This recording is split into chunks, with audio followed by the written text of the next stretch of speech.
Več kot 700 gasilcev, od tega 11 v kratkem že 12 poklicnih gasilcev, skrbi, da smo občani varni, tako v Trbovljah kot tudi širše v Zasavju. Lani so v Trbovljah imeli 234 intervencij. Pa poglejmo, kako izgleda njihov dan.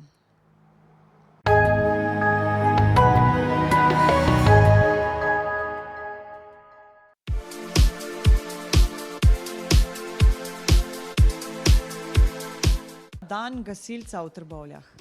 Ja, torej, začetek službe poklicnih gasilcev je nekje ob 7 uri zjutraj, traja 12 ur, vhajajoča in odhajajoča izmena, podajo informacije, ki so potrebne za delo, preda se izmena, vodstvo pač pove, kaj se bo delalo, kakšne so zadolžitve izmene, vaje, ki so potrebne tisti čas, kakšno bo delo na terenu, kakšno bo delo v zavodu.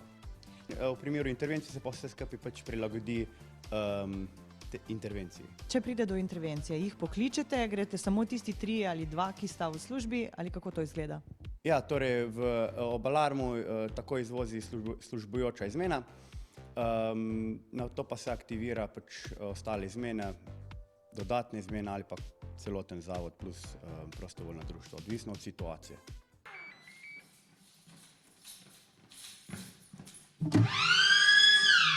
Halo? Hej, Pergi!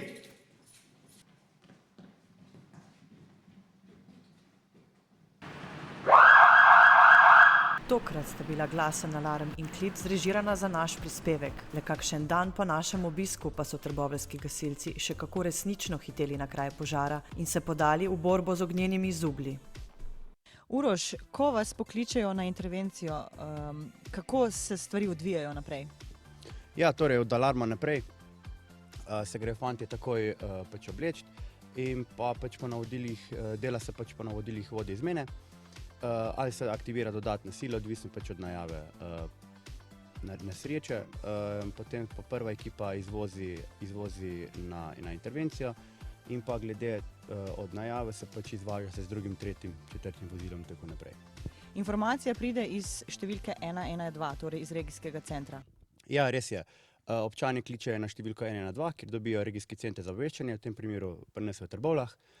Oni pa nas pač pokličejo po tako imenovanem hotline telefonu, kjer se mi oglasimo in nam pač predajo informacije, ki so jih oni dobili od občana.